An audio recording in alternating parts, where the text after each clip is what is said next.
띠띠 빵빵. 안녕하세요, 코인드라이버 이진환 전문가입니다. 2023년도 5월 25일 오후 3시 40분입니다. 오늘이 무슨 날인지 아세요, 여러분? 진짜 중요한 날입니다. 네, 제 생일이 하루 앞으로 다가왔습니다. 그냥 농담 삼아 해봤고요. 생일을 사실 뭐 챙기는 나이는 아니죠. 제가 이제 30 중반이 다 넘어가고 있는 나이기 때문에 뭐 제가 생일을 이렇게 따지는 나이는 아니고요. 그냥 문득 날짜를 보니까 내일이 생일이더라고요. 그래서 또 오늘 만 나이가 도입이 됐잖아요. 진짜 나이를 먹는구나. 30대 되고부터는 거의 한두 살, 뭐 한 살, 두 살, 세 살, 네 살, 다섯 그 중반까지는요. 시간이 거의 20대보다 더 빨리 갔던 것 같아요. 그다음 이제 중반에서 후반을 갈 때쯤 되니까 더 나이가 40대에 가까워지려고 하니까 더 빨리 가는 것 같아요. 여러분들도 그런 나이시겠죠? 예, 뭐 20대를 인 친구들이 제 영상을 보는 분들도 있을 거고요. 30대 초인 분들도 제 영상을 보시는 분들이 있을 거고요. 또 유튜브 영상을 보니까 40대, 50대 분들도 굉장히 많아요. 그래서 뭐 그런 것들을 다 보면 정말 다양한 연령층들이 영상을 보고 있을 텐데요. 이 자리를 빌어서 다시 한번 감사드린다는 말 생일에 이어서 한번 드립니다. 비트코인이 조금씩 흐르고 있습니다. 일단 뭐 원인으로는요, 미국의 파산이 6월 1일에 있을 것인가에 대해서 그 우려 때문에 지금 하락이 나오고 있는데요. 이 시장을 지배하는 모습에 오늘만 해도 무디스나 S&P보다는 사실 훨씬 영향력이 적은 피치라는 곳에서 어그로를 끌기 위해서 미국의 국가 신용도를 하향할 수 있다라고 어그로성 기사들이 좀 나왔어요. 근데 사실 이 부분은요, 크게 걱정은 안 해도 돼요. 조금 둘러보기 전에 원인은 일단 알았어요. 6월 1일에 일단 있을 원인이 있다는 건데, 차트적으로도 보더라도 한국이 제가 가장 크게 잡아들였던 라인 있죠. 이 라인이 어떻게 되고 있죠? 점점 무너지고 있죠. 그래서 제가 이 라인에서 어떻게 하라 했어요. 여기 아래 꼬리 달렸을 때 손절하는 거 50% 전략 짜라. 그리고부터 주기장창 하락을 했을 거예요. 그럼 알트 중에서는요, 더 빠진 애들도 있을 거고요. 이제 5대5 전략으로 가져가시는 분들은 이제 기회를 잡을 수 있는 타이밍이 점점 나오고 있죠. 그만큼 상승 돌파를 하고 사도 늦지 않으니까 지금 이 라인에서 여기 구간을 강하게 돌파하는 흐름이 나오지 않으면 지금은 일단 지켜보는 게 현재 이제 이슈들을 종합해 보면 가장 안전한 전략이 될 것 같다라고 지난 영상에서 좀 브리핑을 했던 것 같습니다.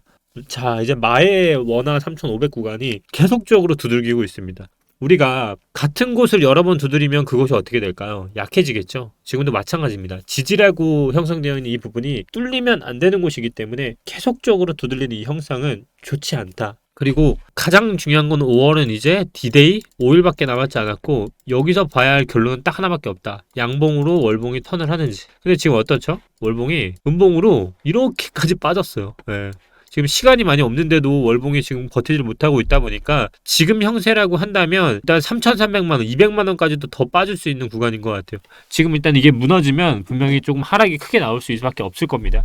그만큼 강력한 지지기 때문에 정말 크게 빠지면 3,200만 원까지 추가적으로 빠지게 되면 지금 현재 기준으로 얼마가 더 빠져야 하냐면요. 한 10% 정도가 더 빠질 수 있습니다. 그거는 좀 알고 계시면 될 것 같고, 그러니까 이제 5월에 그렇게 해서 음봉이 나면 6월은 당연히 저항의 영역으로 들어가겠죠. 그게 이제 3,200만 원 구간으로 돌아서게 되면 여기 구간이기 때문에 지지를 받는 게 아니라 어떻게 된다 했죠, 제가? 이제 6월부터 계단식 하락으로 모양새가 변할 수 있다. 계단식 하락으로 변하게 되면 계단식 하락, 계단식 하락, 계단식 하락 이렇게 빠지는 흐름으로 과거 올려드렸던 뭐가 되죠? 금리 인하 스탠스랑 똑같이 간다. 이렇게 빠지게 되면요, 결국 이 구간에서 받았던 추세 라인 자체를 못 넘게 되는 구간이 만들어지겠죠. 결국 우리가 여기서 저항받고 저항받고 저항을 받았습니다. 결국 또 여기서 저항을 받지 못하고 결국 하락으로 1파, 2파, 3파, 4파, 5파로 추세가 그냥 간다는 얘기겠죠. 결국 우리는 그런 정말 중요한 상황에 놓여 있다라고 보시면 되고요. 장기적인 추세로는 저는 계속 같은 말입니다. 저는 하락을 보고 있다. 근데 단지 5월, 6월에 반등이 한번 있을지 없을지에 대한 판단일 뿐이지 그게 두려워하지 말라고 말씀을 드립니다. 그러면 이진환 전문가님, 50% 그러면 던질까요? 아니죠. 잘 보세요. 제가 계속 말씀드린 게 뭐예요? 지금 이게 보는 게 6개월 봉이라고 했죠. 이 6개월 봉을 잘 봐라.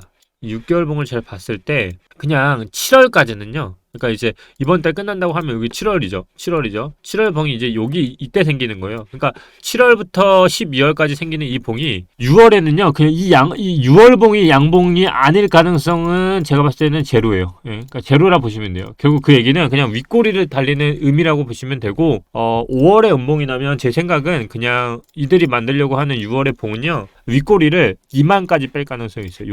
여기까지 만들어낼 가능성이 있어요. 6월에. 그래서 5월이 조금 중요해요. 그래서 한 달봉, 그러니까 1일봉으로 볼게요. 2만까지 빠진다는 얘기는 여기 보이시죠? 여기에요. 그러니까 계단식 하락의 기준이 뭐냐면 이렇게 빠진다는 거예요. 지금 만약에 5월에 음봉 떼서 여기서 갖다 놓잖아요.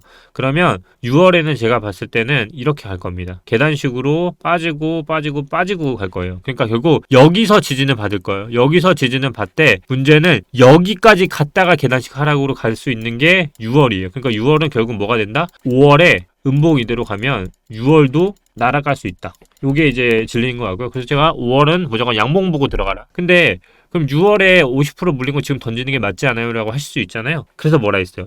5월에 2만 오면은 여기를 지키기 때문에 여기서 물을 타거나 아니면 여기서 손절한 걸 여기서 사면 개수가 더 늘어나겠죠. 결국 여기서 사면 다시 오히려 수익을 보고 빠져나올 수 있어요. 그러니까 저는 전략을 그래서 다 짜드리는 거예요. 그래서 50% 손절하신 분들은 오히려 2만에 사면 오히려 수익권으로 나올 수 있다라는 결론에 도달하게 되니까 5월에 양봉이 나오든 음봉이 나오든 결국 전략으로 다 빠져나올 수 있게 해드리고 있다. 그래서 잘 따라오시는 분들은 아마 그렇게 정달이 될 것 같고요. 결국 이 구간에서 지지를 받게 될 거고 이제 6개월 봉만 하더라도 윗꼬리가 5월에 음봉이 나면 여기까지 2210에서 지지를 받는 형국으로 이제 이만큼 분을 반납하는 상황이 나오겠죠. 요만큼 분은 여기까지니까 반납하게 되겠죠. 그러면 이 두 개 봉이 어떻게 나올까요? 이제 6월에 끝나게 되면 7월부터 생성되는 봉은요. 이 첫 번째 봉과 두 번째 봉이 이제 음봉으로 이렇게 나왔죠. 그 다음 두 번째 봉이 이렇게 끝났기 때문에 세 번째 봉은 지금과 같이 요 봉 있죠. 요 봉 안에서 봉이 1년 봉으로 보면 2만에서 끝난다면 여기서 끝난다 했죠. 여기기 때문에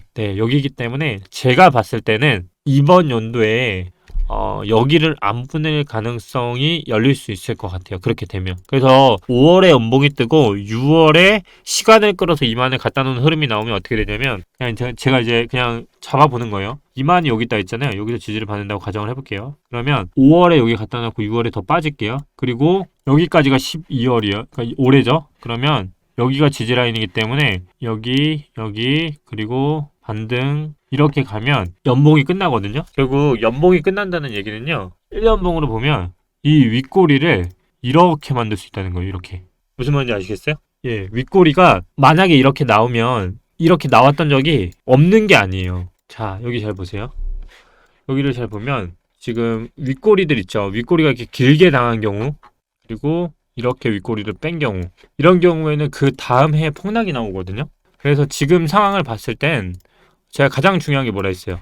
거래량이 안 터졌다 했죠. 지금 거래량이 하나도 안 터졌어요. 그게 문제라는 거예요. 지금 거래량이 지금 이 코로나 때 들어왔던 이 유동성 자금이 빠져나가고 있는 건 보이는데요. 문제는 다시 들어올 기미가 지금 하나도 안 나오고 있어요. 결국 이 많은 거래량이 빠져나가는 데는 거래량이 점점 줄어드는 효과가 나오고 있는데 이게 좀 줄어들고 있거든요. 근데 이거를 다시 매수하는 세력이 나와 있는 게 지금 없는 상황이다 보니까 제가 봤을 때 올해 이거를 윗꼬리를 이렇게 만든다고 하면 다음 해에 진짜 됐다고 하면 이거를 이렇게 말아 올리는 누군가가 살 수 있는 흐름으로 팔을 만들어서 쌍봉까지는 올리는 게 그나마 상승이라고 할 수 있는 요인이지 않을까라는 생각이 좀 드는 것 같아요. 그래서 요거는 사실 좀 먼 얘기이기 때문에 일단 오늘 좀 중점적으로 밟고 월봉상 있죠. 5월에 음봉이면은 6월에 2만까지 빠질 수 있다. 근데 2만까지 빠지더라도 어떻게 하면 수익으로 나올 수 있는지 전략까지도 좀 말씀을 드렸고 근데 결국 이 모든 이슈가 결국 오늘 아까 말했던 것처럼 미국 신용등급 강등 경고예요. 오늘 이렇게 간지나는 형님들이 되게 말씀 많이 하시는데요. 간지나는 형님들이 뭐 말이 많아요. 이게 누구냐면 케빈 메카시 미 공화당 하원의장이거든요.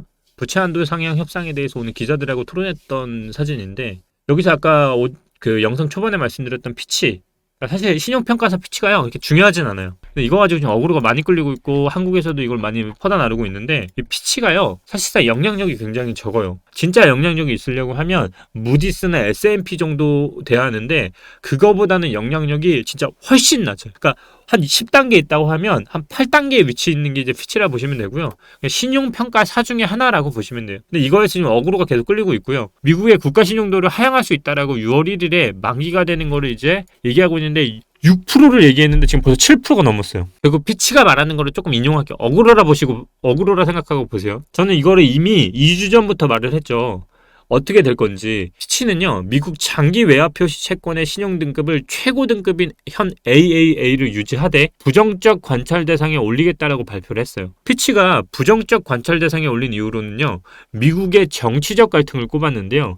피치는 미국 신용 등급을 부정적 관찰 대상으로 지정한 것은 부채 협상의 난항을 얘기하는 정치적 대립이 높아지고 있다는 점을 반영한 것이라고 했는데 지금 사실상 모든 이슈가 FOMC 금리에 달려있어요. 근데 제가 계속 말씀드리지만 이거는 정해져 있다라고 했죠. 지금 동결이요. 그러니까 저는 이거를 동결을 할 거 이미 답은 나와 있다고 보거든요. 동결을 해야만 한다라고 보고 있고요. 지금 이 결과 6월에 나오는 결과는 저는 동결이 될 거라 보고 있고요. 이미 한은에서도 오늘 뉴스가 나왔어요. 뭐가 나왔죠? 이미 저는요 메시지들은 이미 다 던지고 있다고 봐요. 그 이창용 한국은행 총재가요 또 메시지를 던졌죠. 금리 인상 절대 못할 것이라 생각 말라. 근데 동결했어요. 자, 제가 뭐라 했죠? 파월이 이번에도 그렇고요. 이번에 계속 기대 심리가 계속 반영되지 않게끔 언론과 여러 가지 사들을 메시지를 계속 던지면서도 과도한 이런 기대감이 적용되지 않게끔 메시지 던다고 했죠. 한국은행과 미국은 제가 봐서 계속 협조하고 있을 거라 보고 있고요. 한국은행은 이번에 세 번째 동결을 했습니다. 그리고서 추가적으로 나온 게 3.75에 대해서 여론은 둔다고 했어요. 이게 정확한데요. 제가 봤을 때 3.75 이게 진짜 중요한 메시지였다고 봐요. 저는 앞으로 한미은행 금리 추이가요. 둘은 이제 끝났다고 보고요. 둘은 이제 끝났다고 보고 있고 6월에는 이미 인상 끝난다고 이제 종결 나올 것 같고요. 종결. 근데 한국은행은 미국이 있죠. 종결을 한 시점에서 3.75를 한 번 더 올릴 가능성은 저는 있다고 봐요. 왜냐면 따라가야 하니까. 그래서 저는 이걸 계속 조절하면서 하고 있다라고 보고 있어서 한국은행이 지금은 세 번째 동결을 했지만 미국이 종결을 했을 때 한국은 한 번 더 올려서 어느 정도 간극을 맞출 가능성은 좀 있다라고 생각이 듭니다. 그리고 미국은 지금처럼 5.25를 유지할 거고요. 이 5.25가 끝나는 게 아니다. 왜냐면 디폴트라는 뉴스가 있기 때문에 이거 자체가 0.25라는 것을 파급 효과가 있어요. 결국 시장에 분명히 반영이 될 거고요. 그 하락은 정말 크게는 10% 정도의 하락이 나올 수 있을 거예요. 결국 이런 시장의 메시지들은 이미 다 나오고 있다라고 저는 생각을 합니다. 아까 말한 것처럼 무디스가 정말 중요하다고 했죠. 무디스가 이제 반대로 얘기를 했죠. 미국이 디폴트를 겪지 않을 것으로 확신을 한다고. 결국 6월 1일에는요. 분명히 이게 해결이 되지 않아도 방법이 있다고 말씀드린 것처럼 타결이 돼도요. 지금 이 금융시장의 고통이 계속 따를 수밖에 없는 게 0.25의 인상도 엄청나게 큰 건데 그만큼의 파급 효과가 분명히 전달이 되는 메시지이기 때문에 이 메시지를 디폴트가 없다라고 계속 하는 이유가 과거의 사례를 보더라도요. 디폴트 사례가 한 번도 없었어요. 역사적으로 디폴트 사례가 없다는 점을 포스터 부사장 또한 말을 했기 때문에 크게 걱정은 제가 봤을 때 안 하셔도 되고 다만 미국의 등급 전망을 내릴지 여부를 그게 중요한 건데 현재로 보면 무디스는 아직까지는 미국 정부에 대해 최고 등급인 AAA 등급 전망을 안정적으로 부여를 하고 있어요. 근데 이렇게까지 디폴트가 발생되지 않고 그러면 결국 타결이 된다고 하는데 왜 하락을 도대체 하는 거예요? 라고 아까 0.25 효과가 나올 수 있다고 말씀하잖아요. 왜 그런 걸까요? 그게 왜 그러냐면 현재 이거예요. 엑스데이트 이후에 6월 초 만기가 돌아오거든요. 근데 이게 지금 벌써 미국 국채 금리가 7%를 넘었어요. 얘기가 뭐냐면 국채에 지금 자본들이 빨려 들어가고 있어요. 그러다 보니까 다른 곳에 있는 자금을 빨아서 미국 국채에다가 넣다 보니까 당연히 하락으로 이어질 수밖에 없는. 근데 연쇄 작용이 지금 조금씩 나오고 있는 상황이라 보시면 되고요. 결국 많은 투자자분들이요 선택지를 저울질을 하겠죠. 어디가 더 돈을 많이 주는지에 대해서. 근데 가상화폐나 주식보다요 더 안전하고 이자를 많이 주는 국채가 지금 70%까지 올라갔으니까 투자함으로써 이익을 얻기 위해서 지금 돈이 일시적으로나마 빠지고 있는 상황이라 보고 있고 저는 일시적으로 증시 전체의 유동성이 흡수를 하고 있는 상황은 저는 분명히 맞다라고 보고 있습니다. 결국 이 협상이라는 고리를 가지고 계속적으로 시장을 흔들 겁니다. 왜냐면 이건 정치적인 이슈이기 때문에 1860년대 같이 신용등급 평가가 이루어진 이래 첫 강등이 일어났던 사례만 있는 게 아니기 때문에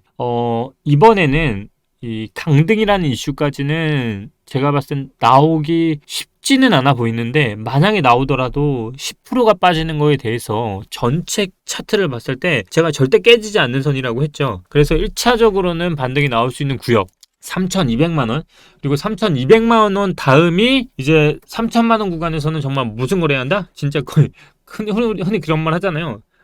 진짜 이건 매수해야 돼. 이런 구간이기 때문에 조금 이거 관점을 좀 바꿔서 보시면 되고요. 지금 전체적으로 시장이 분명히 5월에는 제가 가급적이면 거래를 하지 말라고 계속 말씀을 드리는 것 같아요. 그만큼 이슈들이 조금 있을 때에는 좀 피해가는 것도 좀 좋아요. 우리가 길을 가다가도 잠깐 지나가는 소나기를 만났을 때는 어떻게 하죠? 잠깐은 어딘가에 비를 안 맞기 위해서 기다렸다가 다시 비가 지나가면 다시 움직이잖아요. 딱 그 상황인 것 같아요. 결국 우리의 이 모든 이슈들이 6월 1일에 디폴트 이슈 끝나죠.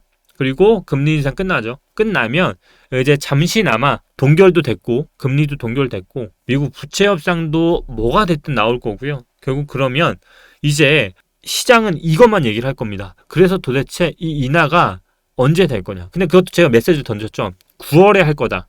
그러면 7월부터 이제 돌아오는 6월부터 9월까지는 동결됐다는 메시지가 끝난 순간부터의 시장을 반영한 차트가 만들어지겠죠. 그게 이제 제가 아까 말씀드렸던 건데, 이 부분은 제가 월봉을 다루면서 또 말씀을 드릴 거예요. 그러니까 이렇게 앞에 거시적인 거에서 어떤 날짜들이 어떤 차트에 반영이 될지까지 예측을 하면서 트레이딩을 해야 여러분들도 최소한의 손실을 유지시킬 수 있습니다. 오늘 도움이 되셨으면 구독 눌러주시고요. 그리고 유튜브 말고도 텔레그램 운영하고 있어요. 텔레그램 들어오시면 지금과 같이 하락장에 어떻게 대응을 해야 하는지, 그리고 오픈톡방 제가 말씀드렸죠. 오픈톡방도 들어올 수 있으니까 이럴 때야말로 다 함께 집단 지성이 필요한 시점이 아닐까 싶습니다.